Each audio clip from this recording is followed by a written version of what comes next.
Oh, there's green. There's green. Testing. Is everyone getting really excited? We're all, yeah. Almost time. I know you did. God bless you.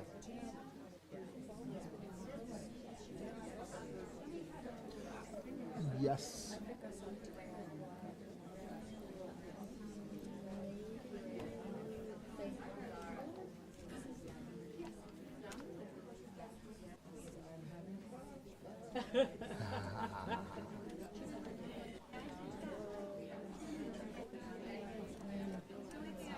I actually have a box of these in my car.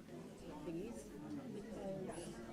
because Ooh, I think I have some too. my personal assistant lives in Greensburg, Pennsylvania, and I have to go in June, and I'm like, I'm gonna forget, so I'm just gonna put the box in my car, and I'll drive it right around with it.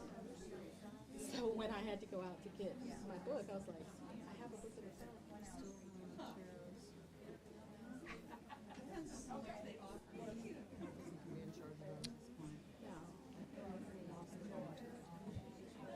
Maybe they went back to get some. I just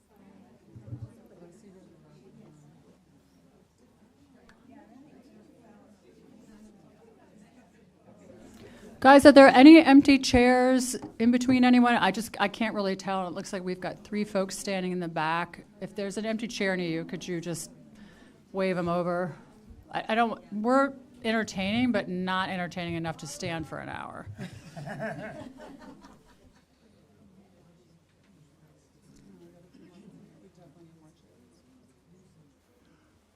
Oh.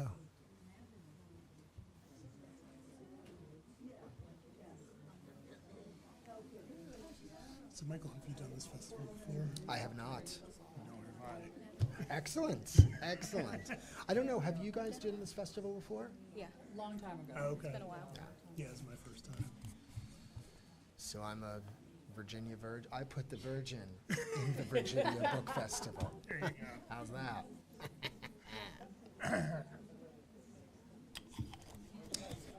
Everybody else is green. Oh, perfect. Yeah, it took Okay. a while, so Okay. So you're saying I'm impatient? Is that it? yes. Took me a couple times to do it, Okay. but I don't know why. Okay. I have perfect. I have one other question. We've done that before. I'd like to open it up for audience questions at the end. Is that fine, or is that? Are you going back to, I'm not going to Louisville, but Okay. I am making an executive decision. Perfect. Okay? All right. Have fun, it's all about murdering, who done it?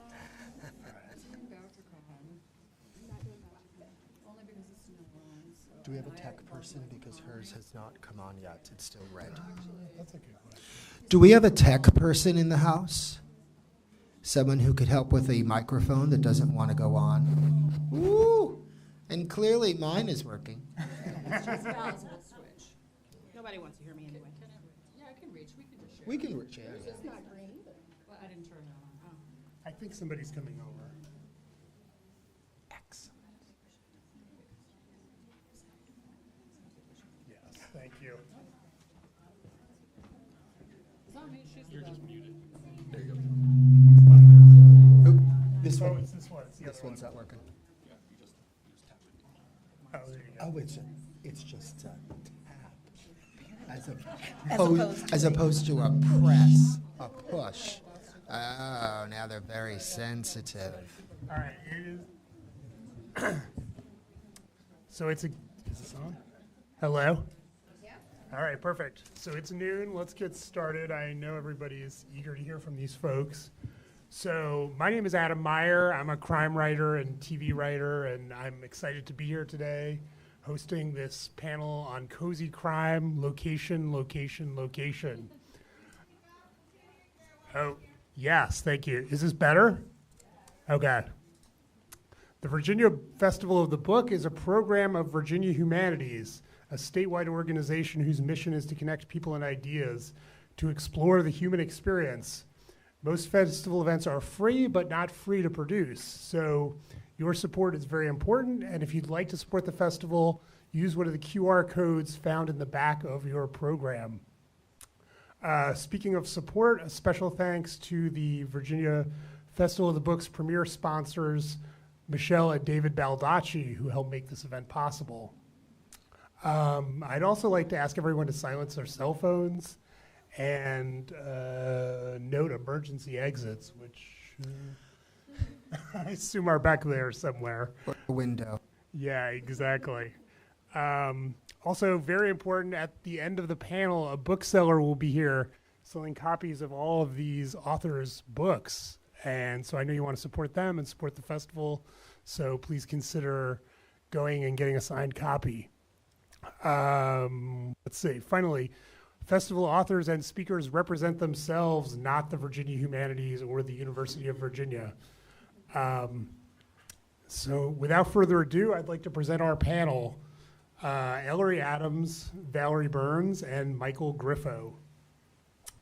Ellery Adams has written over 40 mystery novels and can't imagine spending a day away from the keyboard. Ms. Adams, a native New Yorker, has had a lifelong love affair with stories, food, rescue animals, and large bodies of water. When not working on her next novel, she reads, bakes, gardens, spoils her 3 cats, and rearranges her bookshelves. We should have you over.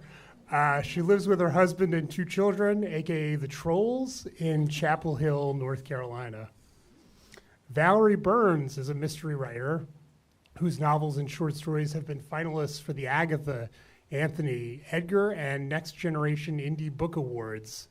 Valerie is a member of Sisters in Crime, Crime Writers of Color, Mystery Writers of America, and the Crime Writers Association. She's also an adjunct professor in the Writing Popular Fiction program at Seton Hill University in Greensburg, Pennsylvania. Born and raised in northwestern Indiana, Valerie now lives in the southeastern United States with her 2 poodles. And last but not least, Michael Griffo has published 15 novels with Kensington Books. His latest series, the Bria Bartolucci Mysteries, is set on the Amalfi Coast in Positano, Italy. The series will continue next fall with Murder in an Italian Piazza. Griffo has written over 20 plays, and screenplays include The Silver Reindeer, The Christmas Swap, and Holiday High School Reunion. Yes. No. It's just All right. So I want to get started. Since this panel is called Location, Location, Location, with the 3 times, I'm feeling like we want to get right in on location. Ellery, I'm gonna throw the first question down to you. You've got 2 key locations in your book. Nora, your main character, Nora, her bookstore. But also there's this location of the Winter House where this old woman lives, and it kind of has a haunted house feel. I'm curious if you could talk about the Winter House, how you visualized it, how you brought it to life, how you got inspired to write about it.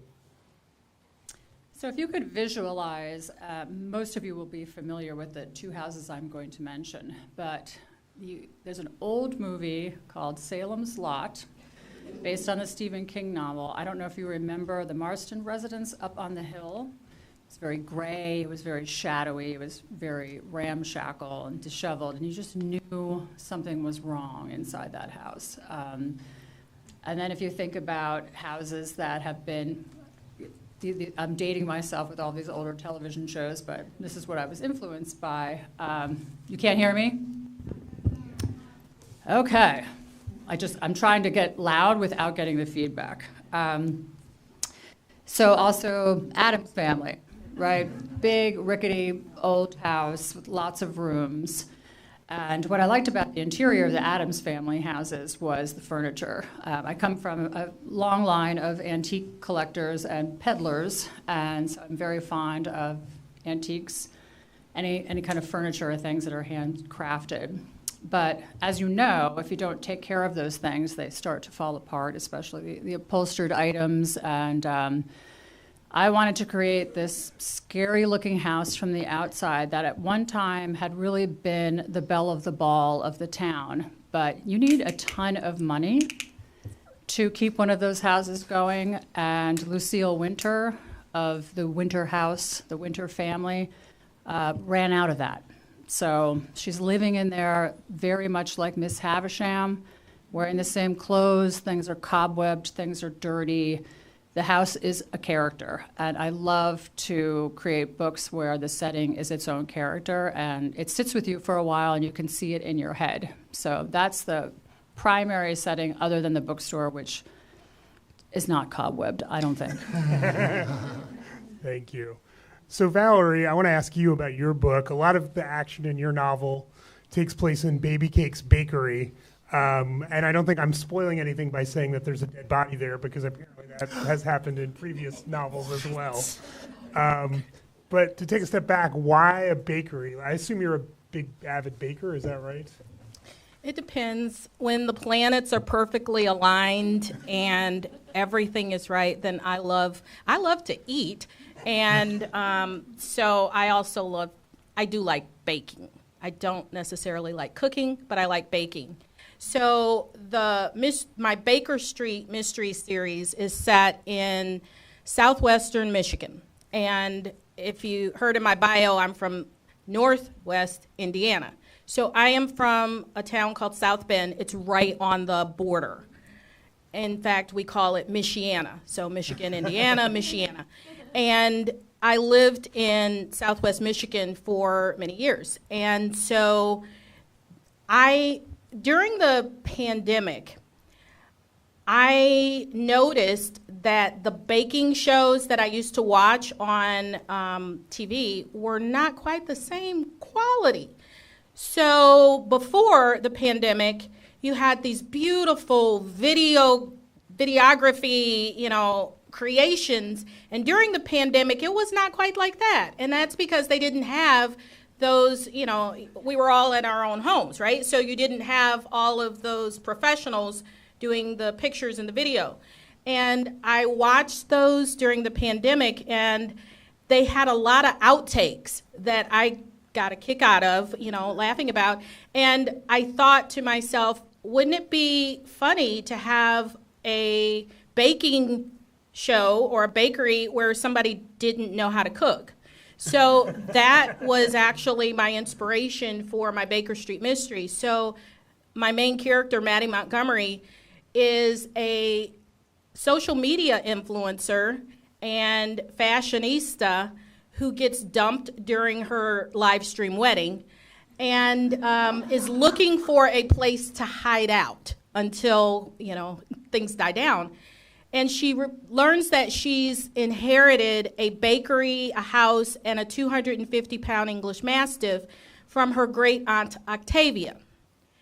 Well, Maddie can't cook. And she goes to New Bison, Michigan to hide out, and she thinks she's going to just sell the bakery and get rid of the dog and the house and go back triumphant to her life.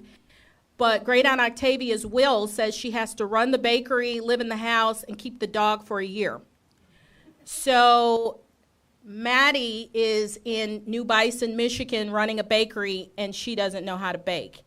And dead bodies do keep turning up at the bakery, but it has nothing to do with the food. Great Aunt Octavia left recipes, and I even have a recipe card.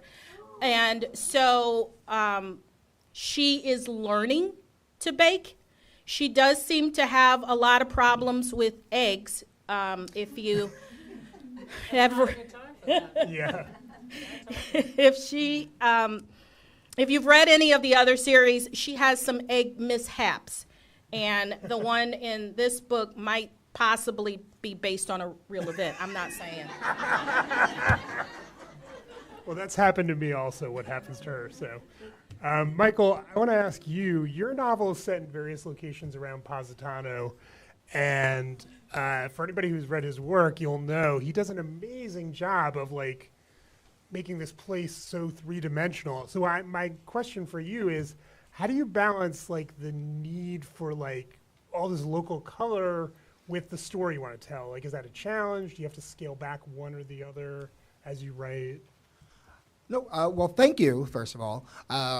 When I was writing the first book, I had never been to Positano before. I'd never been to Italy before, even though I'm half Sicilian. So I just was never there.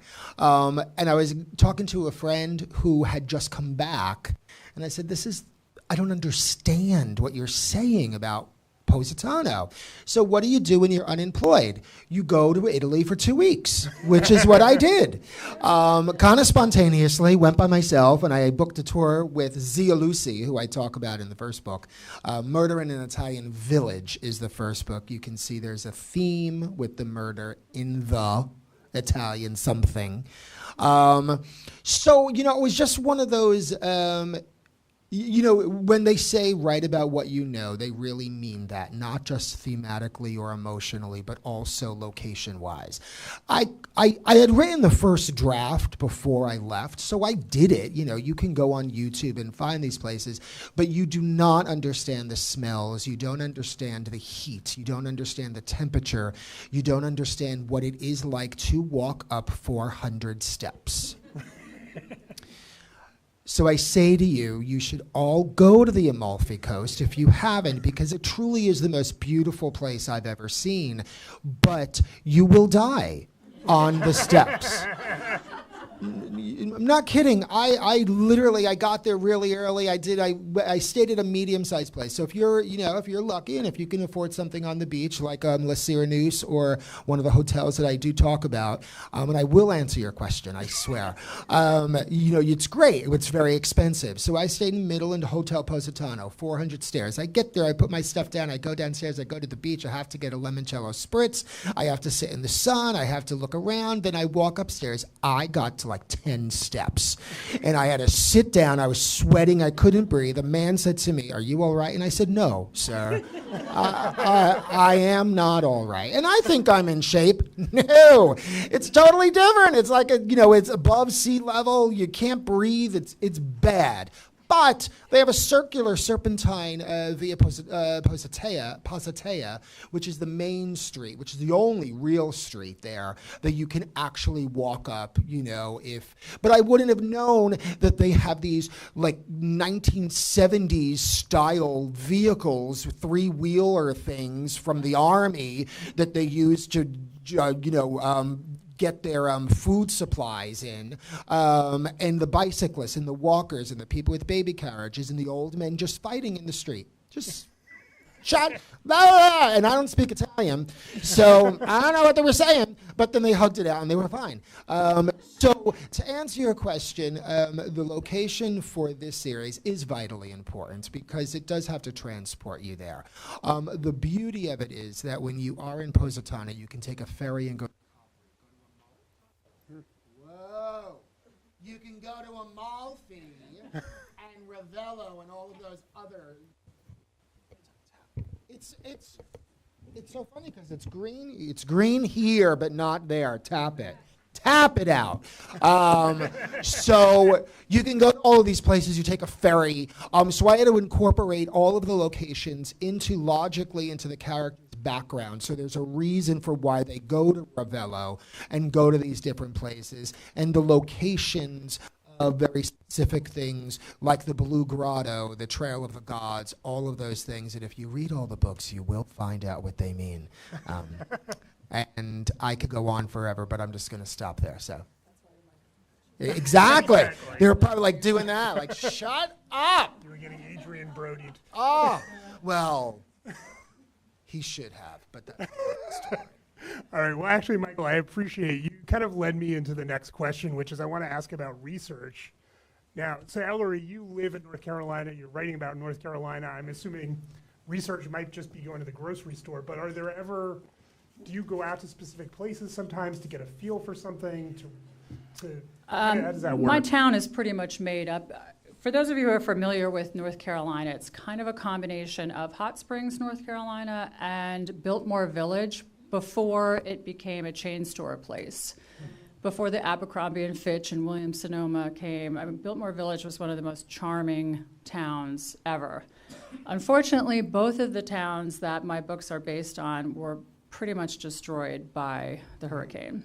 So the book that I'm writing now is kind of about that, and so some of the research is very real for what happens to people and businesses in the state of North Carolina, but I don't think that I can write more than 2 or 3 pages without researching something.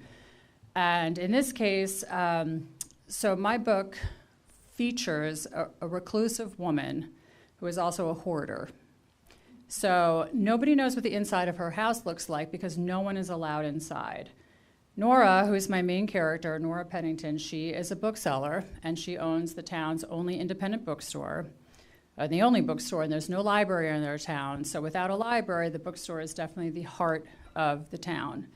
It's a small town, but it does a very brusque tourist business because of the springs. So historically, and this was some of the research, the springs from hot springs in North Carolina have been used by people since 1000 AD. And the reason we know that is because the Cherokee people left graffiti on rocks basically saying, springs that way. And they would go and partake of the waters, and then when North Carolina and Virginia got settled, because North Carolina and Virginia used to be one, and the travelers made a little intersection near these hot springs, and then a hotel popped up, and then a saloon in the eastern version of that popped up. And strangely enough, when I was researching the history of the town, it seemed pretty cursed. That hotel had been burned down and rebuilt 5 times. I mean, it's odd. And then the land where they built a little, supposed to be kind of the upper class inn, also burned. So they've had issues with fires there in a place where people are supposed to come for the healing waters. So that immediately attracted me to the area because that's how our minds are. We're like, ooh, something's wrong here. Let's check it out. But we have this tourist influx of people who want to visit because they want to partake of the waters, but the whole town kind of has this healing vibe. You can do yoga there, you can do sunrise hikes because the Appalachian Trail comes out there. But also that's a device that I can bring people in from the outside. We can't kill off everybody in the town or you won't have any characters left. But also, if you read mysteries a lot, you think, oh, the visitor is going to get killed. Because in these books, the visitors always get killed. So I like to mess with you. Sometimes it's a visitor, sometimes it's a local. I don't want you to know. But then you have this big old mansion and a recluse in there. And Nora does a kindness by delivering her bags of books every month. And she's allowed into the boot room, and only the boot room, where she sits on an old decrepit piano stool and waits for Lucille to come out. And Lucille comes out with her hands shaking with 2 teacups and 2 Lorna Doone cookies. It's the same every time. And in this one particular occasion, she does not answer the door. And Nora just decides Lucille's in her 80s, she may need help. She doesn't know if she has a phone at the handy. So she breaks in by breaking the door. And as soon as she walks into the kitchen, she realizes that someone should have been checking on this woman for years because it is a hoard. There's old food, plates, garbage, clothes, and then as she moves deeper into the house, and there's only a teeny, narrow little lane for her to walk on, everything is a hoard, and most of it's books. And they're books that are rotten. So they're full of mold. This is a very unhealthy situation. It smells really bad in there. And she makes it out into the hallway, and Lucille is lying at the bottom of the stairs. The stairs are also full of hoard. So the assumption that any authority is going to make is she fell. The only thing is, right before she fell, she picked up her phone and asked Nora for help, which meant she was at the top of the stairs. And by the time she was at the bottom of the stairs, she was obviously dead. And Nora wonders, how did this occur? So I had to do a bunch of research on hoarding, and then also on injuries for falling down the stairs, and what would be an injury that would signal to a medical examiner that maybe this was not a natural fall, that something happened perhaps before she went down the stairs. So there's medical research there, and I'm determined to get the medical research precise because my husband's a physician. He would never forgive me if I made any mistakes there, so I do chase doctors around his hospital. And then lastly, I had to look up health effects for hoarding and living in mold situations. And also, I'm constantly researching the value of books because she had a collection, some of which was very, very valuable. When her children come in from different states, they want the money from these books. So the research is constant. Great. So Valerie, same question for you. Because you don't live in Michigan, do you get back there? Do you check in with family and friends there? Are there other kinds of research that you do for the novels or for this new novel in particular? So I do a lot of research as well. And in this series, it takes place in southwestern Michigan, and there are a lot of caves and tunnels in that area. I learned that the area, which I call New Bison, which if you're familiar, it's New Buffalo, Michigan. It was part of the Underground Railroad. So as slaves were leaving the South and trying to make their way north and to Canada, there is a substantial African American population in that area.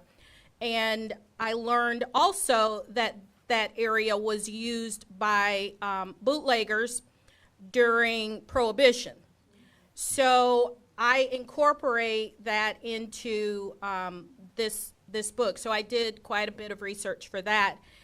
I think the series that I probably do the most research on is my Mystery Bookshop series. And this is the 10th book in that series. And this also takes place in Southwest Michigan.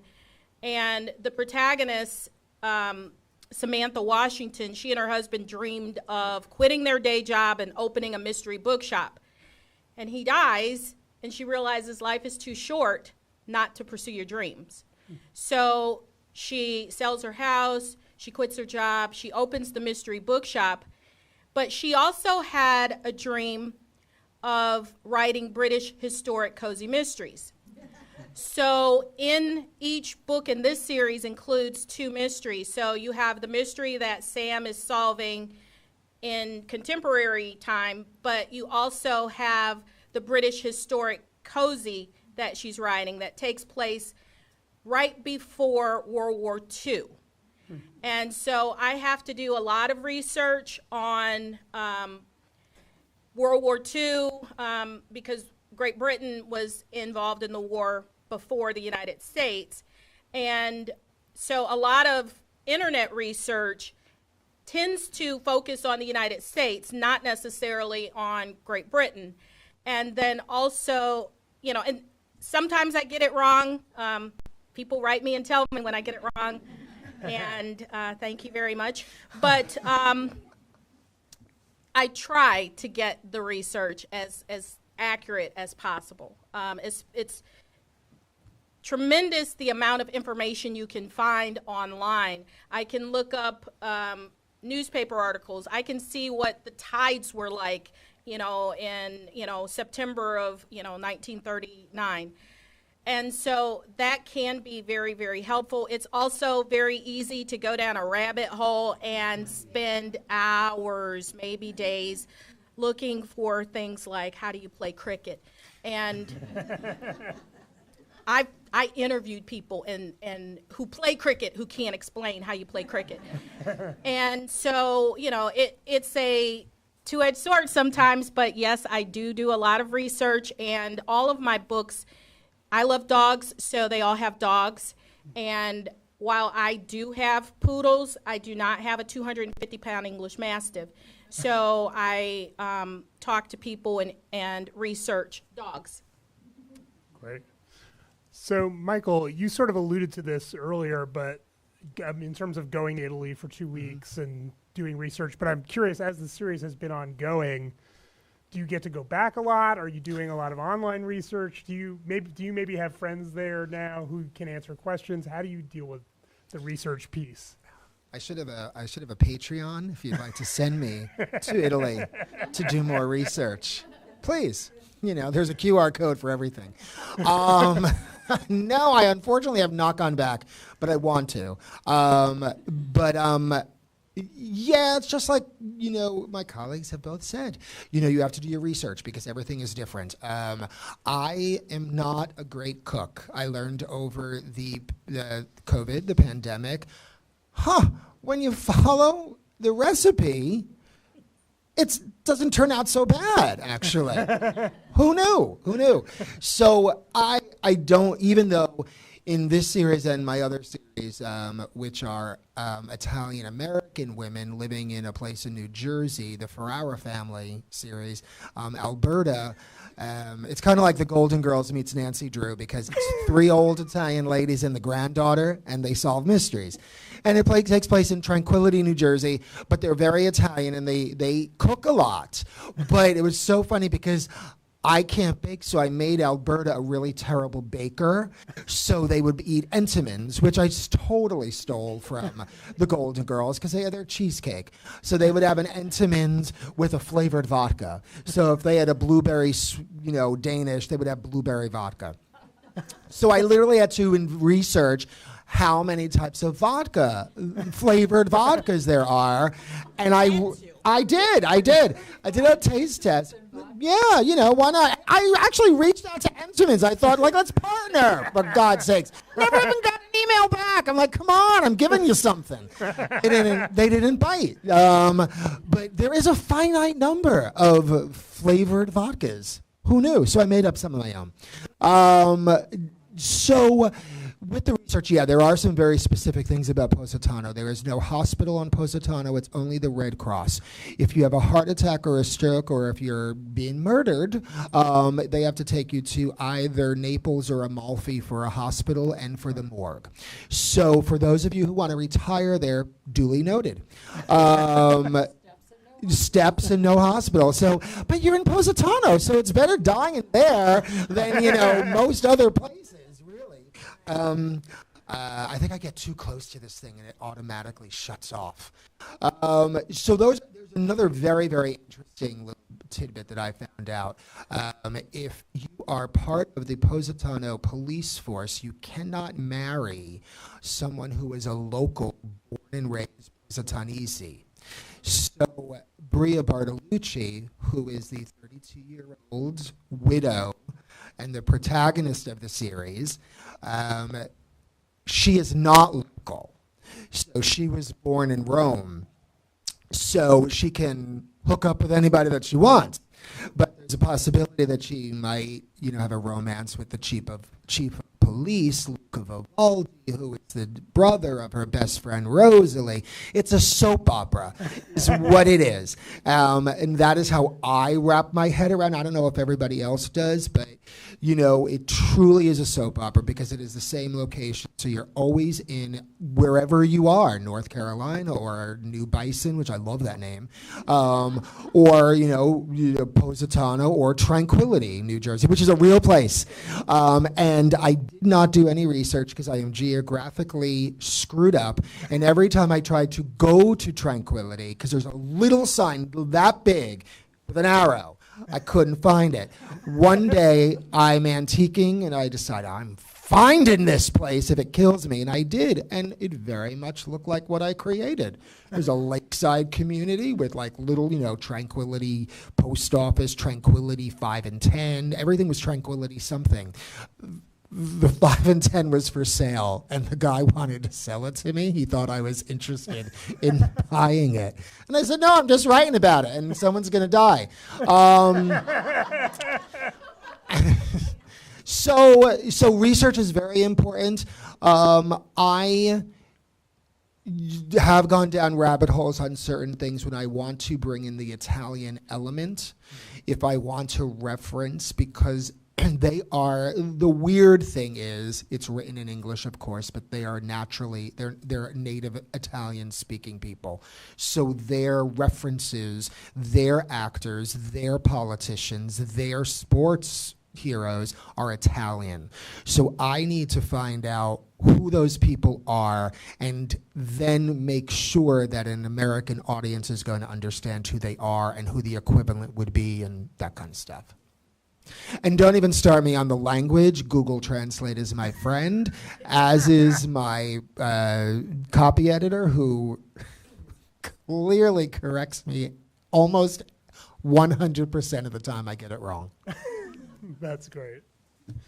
So, Michael, you alluded to the fact that a lot of these novels, these series are taking place in the same location. So I had a question, Valerie, maybe you can answer this first. We're going back to the same place again and again. Are you conscious of evolving the place the way you would a character from book to book? Or is part of the appeal that people know this place and they want it to be exactly the same, and you as a writer and the readers kind of want it to be the same? How do you deal with that? I think I try, the reason I call it New Bison instead of New Buffalo is because I want to make it my own. And I also don't want any negative, issues with killing a lot of people in, a real place, because, then people might not want to visit, right? So I call it New Bison, so it gives me the freedom and flexibility to move things around, to add, to change. I think I would be bored if it stayed the same all the time.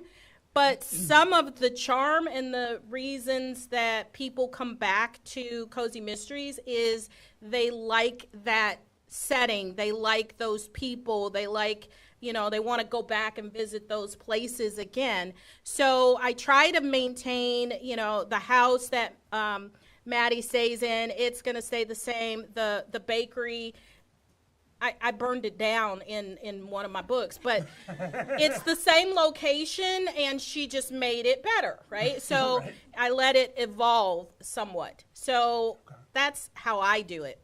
Okay. So Ellery, you kind of alluded to this, talking about the flooding in North Carolina, right? So it sounds like you're bringing in some of the real world things into the story. Have you done that other times? Or talk about that, the evolving of Sure. the place. So the heart of my books is Miracle Books, which is the independent bookstore.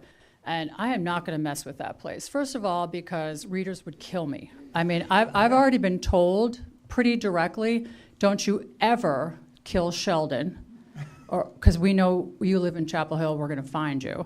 And don't you ever burn down that bookstore, because I tend to be a bit of a pyromaniac. There seems to be fires in a lot of my books, which is, I have to do a flood next time, because I can't keep doing fires.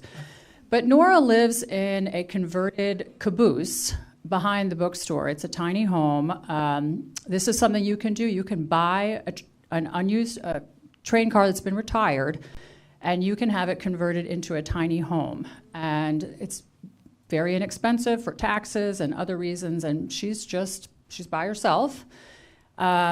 She is a 40-something, very independent woman, and she likes her own space. So I will occasionally, in the book before this one, Paper Cuts, somebody threw a Molotov cocktail through the window of her home, and it pretty much burned the bedroom end off. And I did that intentionally because I knew that I wanted to change that tiny home into a different space temporarily, so that Nora could decide whether or not she wanted to move in with Grant McCabe, who is her partner. And this is not necessarily going to go well because she's been living on her own for so long. And, we can get kind of set in our ways and in our habits. So I wanted to make sure that the caboose was still there and could be turned back if necessary. And I haven't figured out if they're going to stay living together. They're going to stay together, but if they're going to keep cohabitating. But as far as the bookstore, people have such a visual of Miracle Books. I mean, they know the reader's circle. They know what color the chairs are in the reader's circle because they don't change. They know that June always sits in the purple velvet chair, et cetera, et cetera. The bookstore was the old train station. And so the ticket agent's booth is where the coffee's made and it's delivered through the window. And everything about this store is so charming. It's kind of a little rabbit warren, and every little nook has a reading chair and a little lamp, and so you can really spend a lot of time in there. So that instead of changing the store, what I do is I change the bibliotherapy per book. So, for example, hoarding is an issue in this book. It's one of the themes. And so Nora is going to come up with a list of titles for people who struggle with hoarding disorder. And hoarding usually stems from a trauma. And then in the back of the book, I have the lists of topics in each book and the books that Nora recommends. So, and sometimes they're general, like there's a list of books about toxic women. There's a list of Nora's recommended female thriller writers. There are spooky classics, because this takes place during Halloween, romances with autumn vibes, and then whatever book she mentions about hoarding, because she's a bookseller, but she's also an amateur bibliotherapist, and that means she recommends books to help people with their issues, challenges, whatever kind of healing they're looking for. And that's why I brought these little RX pads today, so that while you're going through the festival, you can write down books that you would like to buy. And I'll give you that at the end. You don't have to buy one of my books to get one. So actually, instead of changing the setting, I kind of add to your TBR pile with all of my books, which is a common complaint from other readers, and I have no regrets. I promise you that the books that I'm recommending, they're all really good, and you're going to love them. And they change with every book, and there's always a book list in the back, or you can find them on my website, as well as the bibliotherapy topics. So if you have a friend who's going through something and you want to give them a book, you can probably find it on my website. I love that. That's great. So Michael, a slight variation on the question for you. You've talked about this a little bit, but you're writing about a real place, right. So you've got to modify it to fit your needs to some extent. How bound do you feel by the real place? How much freedom do you feel to just make it up?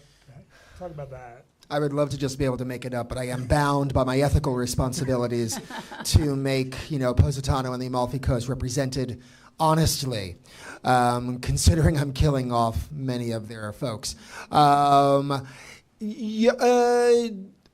So in Murder in an Italian Cafe, Cafe Positano is a real place. I didn't know that until I got there. And it's sort of similar. It's really not exactly, but that's fine. Bria Bartolucci is, her Carlo, her husband, is killed off page before we get to see her. So she is going to go through with what they were going to do, which was open up a bed and breakfast in Positano with their son and live their life. Even though he's incredibly wealthy, they're very down-to-earth, homey people, that's what they wanted to do. She's going to go through with it. Of course, she finds a dead body in one of the rooms before they open officially. So that's what triggers her to become an amateur sleuth, to find out who this person is, why they were killed there, what happened, so they don't think that Bella Bella is a murder house. What Bella Bella is... it's called Bella Bella because Carlo said she was twice as beautiful as any woman he's ever seen. Aww. Thank you. Thank you. And what does, similar to what they've all done is, if you've ever seen anything in Positano, these are fridge magnets, which you all will take. So, this is really what it looks like. And it's these washed out pastel boxes of homes and stores and buildings. Bella Bella's hot pink, so it kind of stands out. So I don't think that I would ever change that because that really is its identifying mark. But what I have had to do is figure out where these stores are. I made up a couple stores. I made up a word from Positano, which is a bookstore. Surprisingly, there's no bookstore in Positano because people don't go there to read. You want to buy lemons and linen and food. And so, but what I did have to do was I had to figure out like how quickly can you get to other places. When I booked my trip, unemployed, I realized after the fact, Rome's only 2 hours away, so I'm going to Rome too. But I had to figure out how to get there. So, but what that did for me was I was able to change a lot, and I could have Bria's mother-in-law, Imperia Bartolucci. She is everything the name implies. She is a billionaire who runs her corporation from Rome. She also has a yacht, because one does, that is parked, or what do you say? Thank you. Docked, moored. Words, who cares? Docked in the Tyrrhenian Sea, which is the sea. It's not the Mediterranean, it's actually the Tyrrhenian Sea, which I can spell now, but that's where it's docked. So to answer your question, which I don't know really what it was, as I said. Do I? Keep going. I'm not sure. Location You is didn't change anything because didn't except for those things. didn't Yeah. change exactly. Yeah. And there are so many wonderful things like the Trail of the Gods, which is this hike that you take. But I had to figure out like where do you get it? And it's really hard. You can go down a rabbit hole because with AI and the internet and stuff, is it real? Is that really the truth? So I've made a lot of errors, and I had to go and research and actually call people to figure out when is the Blue Grotto open? When can you go? Because it's a plot point in Murder in an Italian Piazza.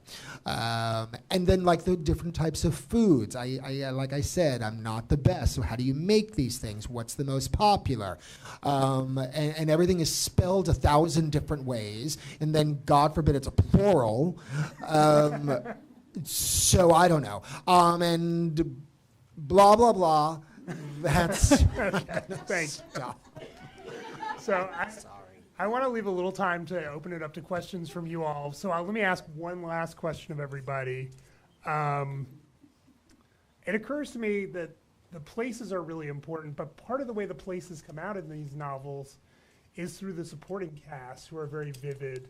So if you could just talk briefly, Valerie, if you could lead us off. How you think about the supporting cast, maybe how you created them, I don't know, and how it informs place.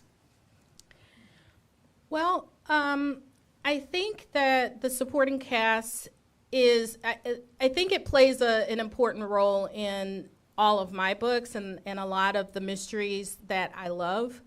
And I'm going to start with my Mystery Bookshop series. So my first job was working at an area agency on aging. And so I'm 22. My secretary was 85. My data clerk was in her 60s.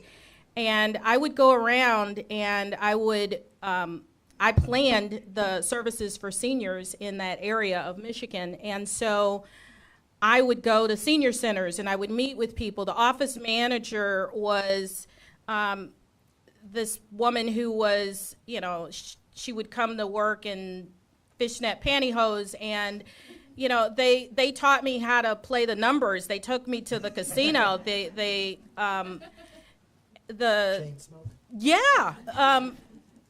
receptionist was Gertie, and Gertie was like this chain smoker, and she had this raspy voice, and she would be like, "Thank you for calling the area agency." And I wanted to capture that in my book. I wanted that.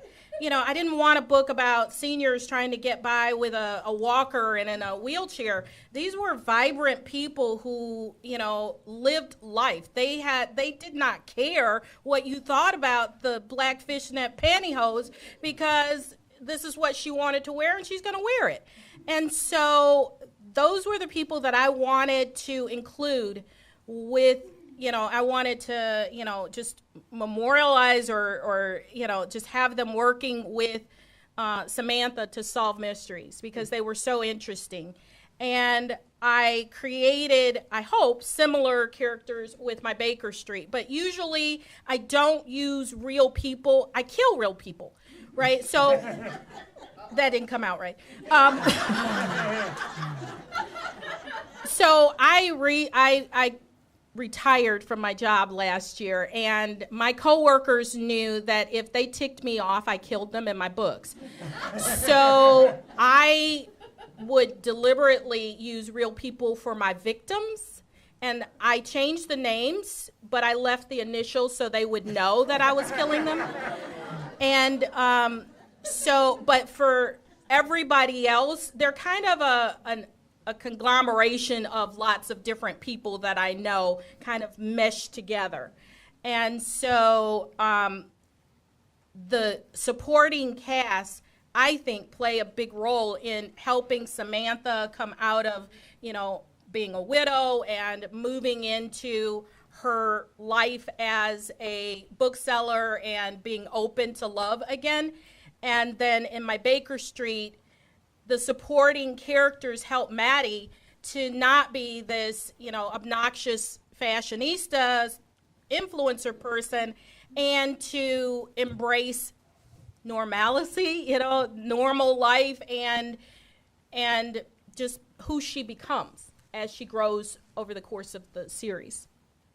Thank you. So, Ellery, how do you use the characters, the supporting characters, to make the I'm going to keep rebels- this really short because I want to make sure that we have time for questions. Basically, Nora's support group is her book club.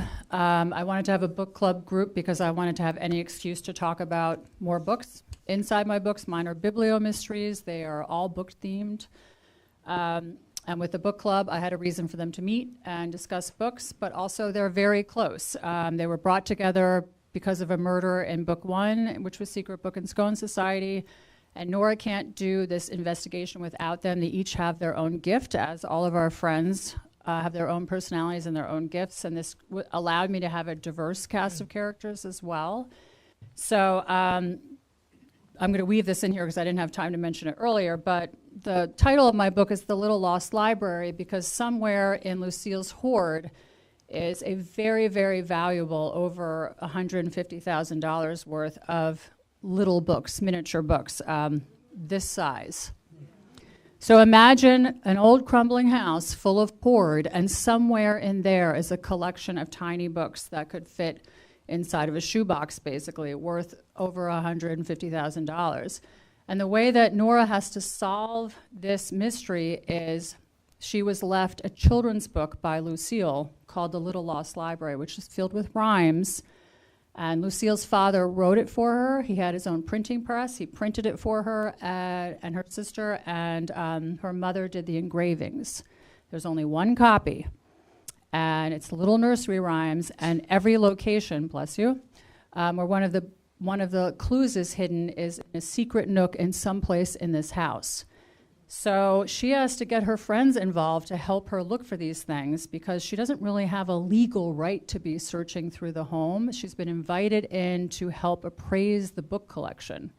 But while she's there on the sly, she's looking behind Delft tiles in the fireplace and a sliding piece of glass in a stained glass window. And in the end, she should find not only the Little Lost Library, but who the killer is. I'll just say that it's the Mary Tyler Moore effect.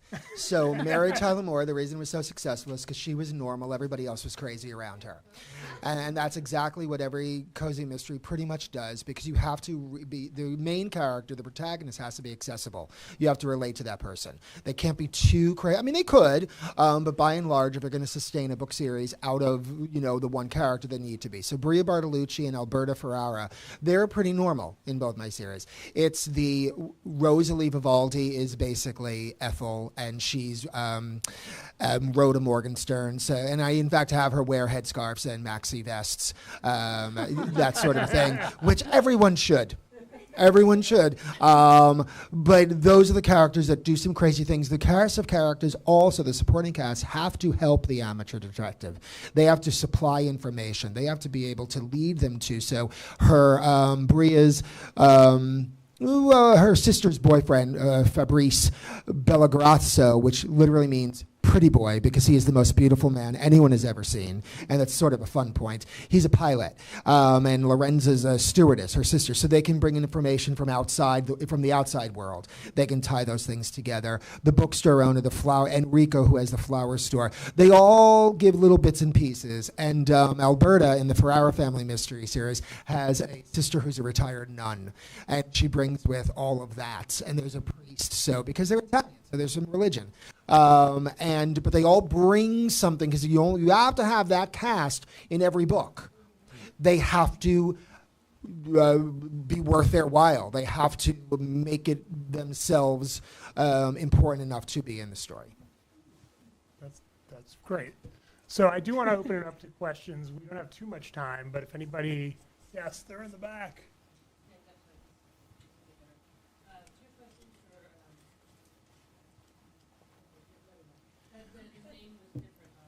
It's Michael Falco is who I wrote it by, but I have like 17,000 pseudonyms. So it's just say the guy.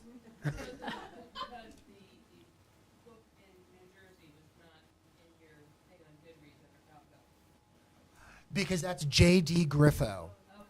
Yeah. Yeah. Pardon?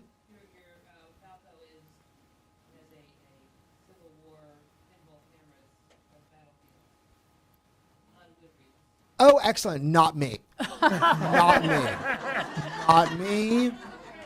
Darn internet. Gonna. Yeah, sure. he totally does. Those are totally his cameras. Italians are angry. We're always at war. We're very, very passionate.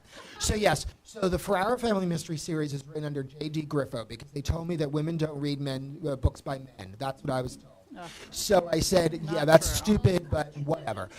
So my mother, Jean Dolores, posthumously has written 6 novels. Then they wanted something new for this because it was, Italian. So I said, Griffo.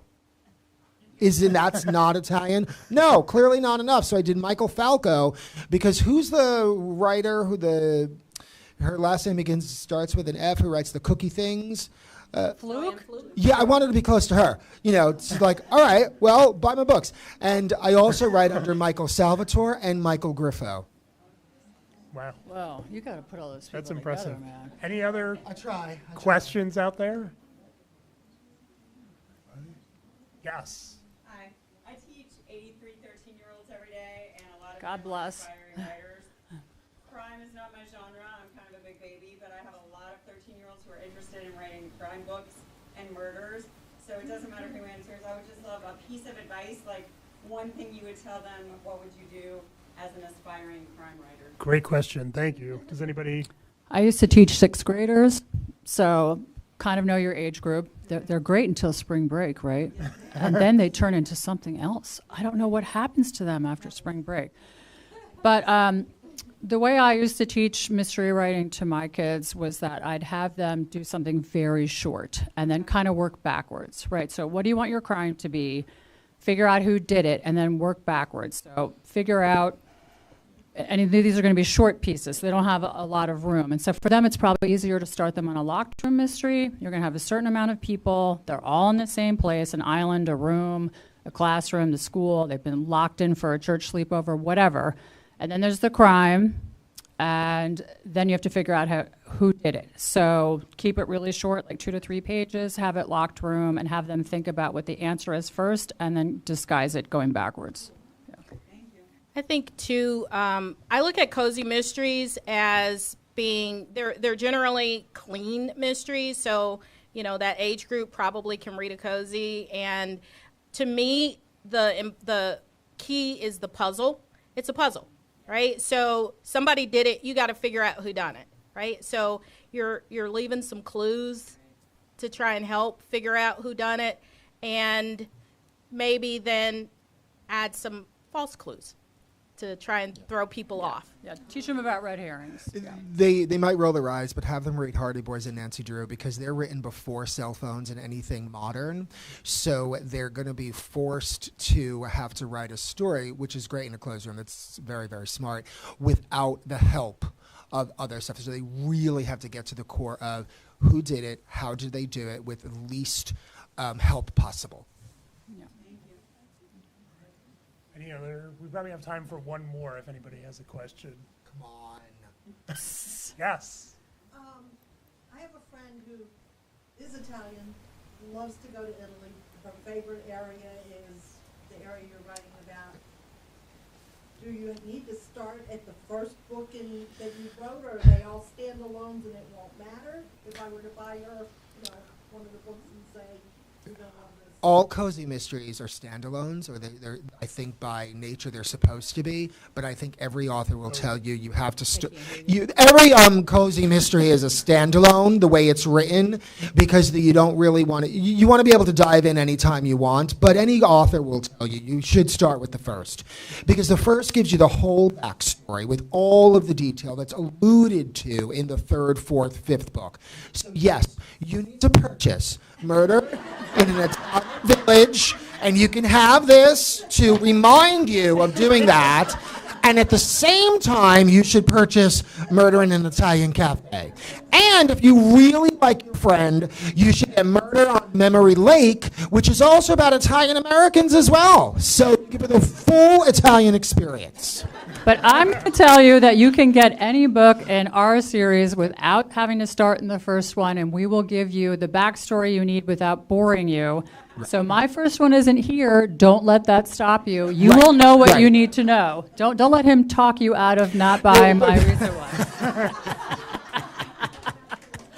All right. So this is a perfect segue to the end of our panel. First of all, thank you to everybody on this for coming. Thank you to these three panelists. And you will have the opportunity to purchase books. The book signing table is going to be in the back corner there. Please be mindful of the author's time and those around you who would like to have books signed. Also, they would love if you would give feedback on this panel and on the festival. So there's a QR code on the back of your brochure. You can also get a paper copy of the survey. And let's see. Thank you for attending. Yes, we had a great time. Thank you, everybody. Thank you. Thank you, guys. You were great. I appreciate it. Oh, it's always hard. Take.